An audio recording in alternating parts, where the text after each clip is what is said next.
بسم اللہ الرحمن الرحیم۔ السلام علیکم جی۔ رحمت سید لولاک پہ کامل ایمان، امت سید لولاک سے ڈر لگتا ہے۔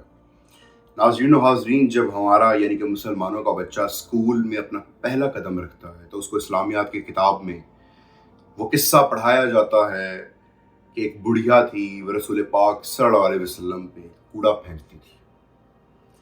وہ یقیناً مسلمان نہیں تھی، وہ یہودی بڑھیا تھی، وہ رسول پاک پہ کوڑا پھینکتی تھی۔ ایک دن کوڑا پھینکنے میں ناغہ ہوا، کیونکہ رسول اکرم کا وہی روٹ تھا، وہ وہاں سے گزرا کرتے تھے۔ ایک دن گزرے تو دیکھا کہ اس بڑھیا نے کوڑا نہیں پھینکا۔ رحمت للعالمین پہ، رحمت للعالمین، عالمین کے لیے رحمت، پوری دنیا کے لیے رحمت، مسلمانوں کے لیے نہیں، ہر مکتبہ فکر سے تعلق رکھنے والے شخص کے لیے جو اس کرۂ ارض پہ موجود ہے، اس کے لیے رحمت میرے آقا و مولا سرور انبیاء صلی اللہ علیہ وسلم۔ اس بڑھیا کے پاس جاتے ہیں، اس کی تیمارداری کرتے ہیں، وہ آپ کے حسن سلوک سے متاثر ہو کے اسلام لے آتی ہے۔ حضرت محمد صلی اللہ علیہ وسلم کو پتا تھا کہ مسجد زرار میں میرے قتل کی سازشیں ہو رہی ہیں، لیکن آپ نے اس مسجد کی طرف کسی قسم کا کوئی بھی پیش قدمی نہیں کی جب تک وحی الہیہ نہ آئی۔ اللہ پاک کے اذن سے وحی آئی کہ یا رسول اللہ، اس مسجد میں، یہ مسجد نہیں، یہ اللہ کا گھر نہیں، یہاں تمہارے قتل کی سازشیں ہوتی ہیں، یہاں منافقین بسیرا کیے ہوئے، اسے گرا دو۔ اس کو گرا دیا گیا۔ طائف میں تبلیغ کرنے گئے سرور انبیاء محبوب خدا، تو لوگوں نے پتھر مارے، سراپا شرابور ہو گیا خون میں، جوتے خون سے بھر گئے۔ فرشتہ حاضر ہوا، فرشتے نے کہا یا رسول اللہ، حکم دیجیے، اجازت دیجیے، میں اس طائف کو، اس گھاٹی کو، اس ویلی کو پیس دیتا ہوں دو پہاڑوں کے درمیان۔ انہوں نے آپ کی توہین کی ہے۔ میرے رسول نے کہا نہیں، میرا مقصد اپنے حسن سلوک سے ان کو قائل کر کے مسلمان کرنا ہے۔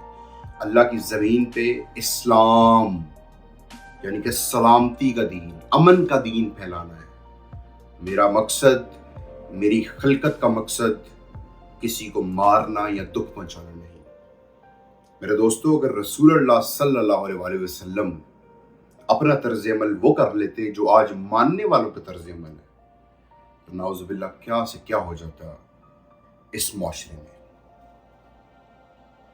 ایک شخص مسجد کی طرف جا رہا ہے، وہ دیکھتا ہے کہ قرآن پاک کے اوراق پھٹے ہوئے ہیں اور ساتھ ایک خط پڑا ہوا جس میں 2 تصاویر ہیں۔ وہ دیکھتا ہے کہ قرآن پاک کے اوراق جو ہیں ان کی گستاخی ہوئی ہوئی ہے، وہ شہید ہیں۔ خیر، وہ جاتا ہے، وہ نماز سوچتا ہے کہ میں واپس آ کے نماز پڑھ کے واپس آتا ہوں اور میں دیکھوں گا دوبارہ۔ وہ جاتا ہے مسجد میں، نماز پڑھتا ہے صبح کے 5 بجے فجر کی نماز، واپس آتا ہے۔ واپس آ کے جب دیکھتا ہے تو جس شخص کی ان اوراق کے ساتھ تصویر پڑی ہوتی ہے، وہ مسیحی نوجوان ہی ان اوراق کو لے کے بھاگ رہا ہوتا ہے۔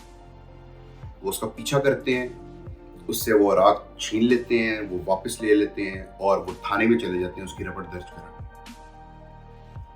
اب جب وہ تھانے میں رپورٹ درج کرانے جاتے ہیں تو عینی شاہدین کے مطابق، اندر کے سورسز کے مطابق، چڑا والا تحصیل کے جو اسسٹنٹ کمشنر صاحب ہیں، وہ ان کا اسی مذہب سے تعلق ہے جس مذہب پہ مبینہ طور پہ گستاخی کا الزام ہے۔ شوکت مسیح سندھو جو کہ کرسچن کمیونٹی سے تعلق رکھتے ہیں، عینی شاہدین کی 2 رائے، ایک کہ کچھ لوگوں کے بقول جو ہے، ایک طبقے کے بقول جب پولیس وہاں جاتی ہے ان کے گھر تو شوکت مسیح سندھو صاحب جو اے سی جڑا والے ہیں وہ پہلے سے ہی وہاں موجود ہوتے ہیں، اور کچھ لوگوں کے بقول اے سی صاحب پولیس کو وہاں کال کر کے بلاتے ہیں، یا پولیس والے اے سی صاحب کو کال کر کے بلاتے ہیں۔ یعنی کہ دونوں صورتوں میں اے سی صاحب ان کے گھر جاتے ہیں اور ان دونوں کو کہتے ہیں کہ کام بہت خراب ہے، تم لوگ یہاں سے نکل جاؤ۔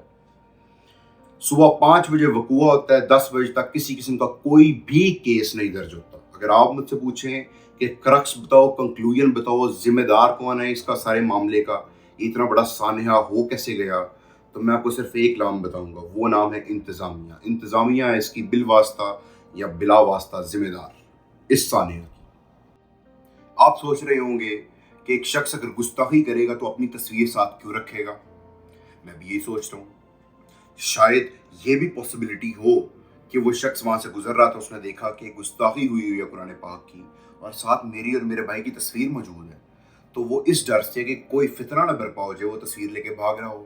عینی شاہدین نے یہ دیکھا اور اس کے پیچھے دوڑ لگا دی۔ یہ ہو سکتا ہے، لیکن جب تحقیقات ہی نہ ہوئی، جب اے سی جڑاں والا نے بیچ میں تحقیقات کے سسٹم کا جو ایک کام تھا اس کو نہ کرنے دیا، حائل ہو کے اپنی طاقت کا ناجائز استعمال کیا، اس سارے معاملے کو طوالت اختیار ہو گئی اس سارے معاملے میں. وہ جو سارا معاملہ ہے وہ لیٹ ہو گیا کیس کے اندراج کا، تو لوگوں میں، مسلمانوں میں غم و غصے کی لہر پائی گئی.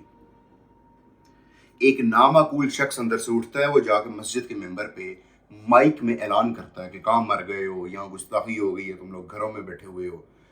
موب اکٹھا ہونا شروع ہو جاتا ہے، ہجوم آتا ہے، شر پسند لوگ آتے ہیں. 20 کے قریب جو وہ لوگوں کے مسیحی بھائیوں کے گھر جل گئے، چرچز جل گئے، بیچ میں بائبل بھی جل گئی، انجیل مقدس بھی جل گئی، حضرت عیسیٰ علیہ السلام کا نام بھی جل گیا، حضرت مریم سلام اللہ علیہ کا نام بھی جل گیا.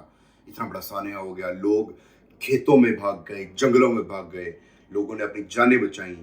ایک میری بہن تھی، اس کا جہیز کا سامان اس کے باپ نے ساری زندگی کی جمع پونجی جوڑ کے جمع کیا تھا، وہ جل گیا. پیسے تھے وہ لوٹ کے لے گئے، توڑا دیے گئے جناب.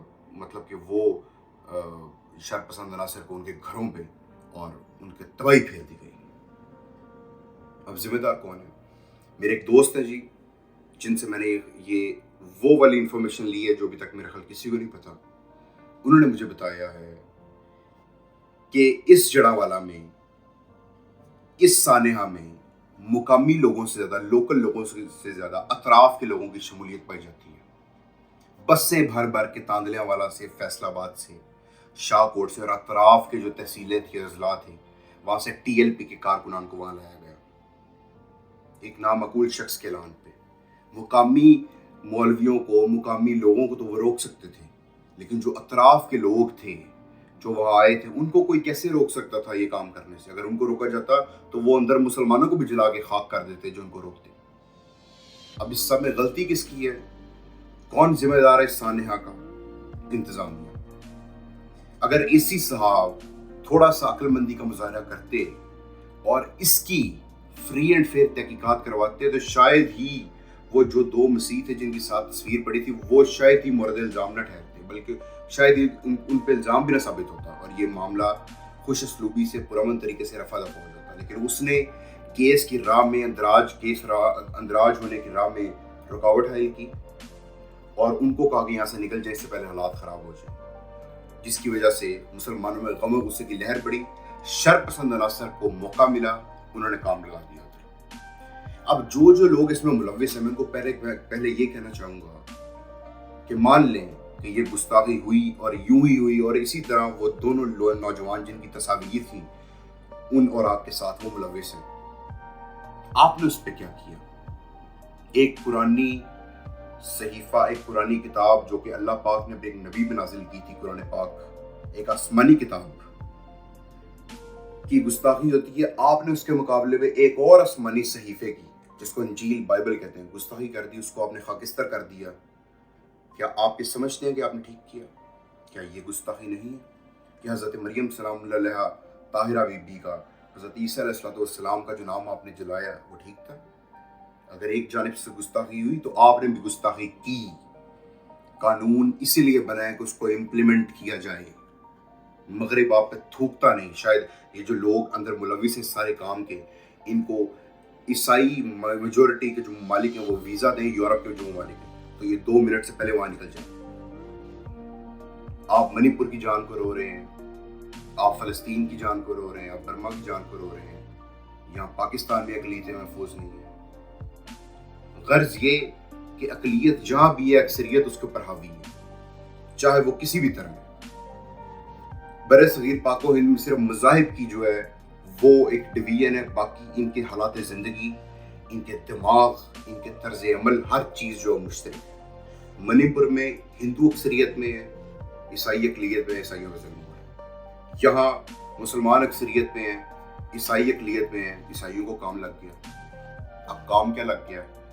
جس کا بھی اندر بلنٹر تھا. شوکت مسیح سندھو صاحب، آپ ان کی ہمدرد تھے اسی صاحب، لیکن آپ نے ہمدردی سے زیادہ اپنے ہی فرقے سے، اپنے ہی مذہب سے دشمنی نکال دی ادھر. اگر آپ تھوڑا سا عقل سے کام لیتے تو آج اتنا بڑا سانحہ نہ ہوتا. کئی بیٹیوں کا جہیز جل گیا، لوگوں نے اپنی عزتیں بچائیں. جب ایک انڈیویجول کوئی غلط فعل سر انجام دے، اس کا جو ذمہ دار ہوتی ہے وہ پوری من حیث القوم نہیں ہوتی. ہر مذہب میں اچھے بھی ہوتے ہیں برے بھی ہوتے ہیں. اگر آپ یہ کچھ کریں گے تو پھر آپ بھی اسی صف میں آگے کھڑے ہو جائیں گے جس صف میں پہلے والا گستاخ ہوگا. وہ فرمان معصومین ہے کہ تم کسی کے جھوٹے خدا کو جھوٹا مت کہو، یہ نہ ہو کہ تمہارے سچے خدا کو سچا جھوٹا کہیں. پاکستان میں یہی سب سے بڑا مسئلہ ہے کہ ہم رسول حق صلی اللہ علیہ وسلم کے مطابق زندگی نہیں گزار سکتے، ان کی تعلیمات پہ عمل تو نہیں کر سکتے، لیکن ان کی خاطر جان لے بھی سکتے ہیں اور جان دے بھی سکتے ہیں. ذرا سوچئے کہ یہ ہمیں کس جانب لے کے جایا جائے گا. انا للہ و انا الیہ راجعون. بہت شکریہ.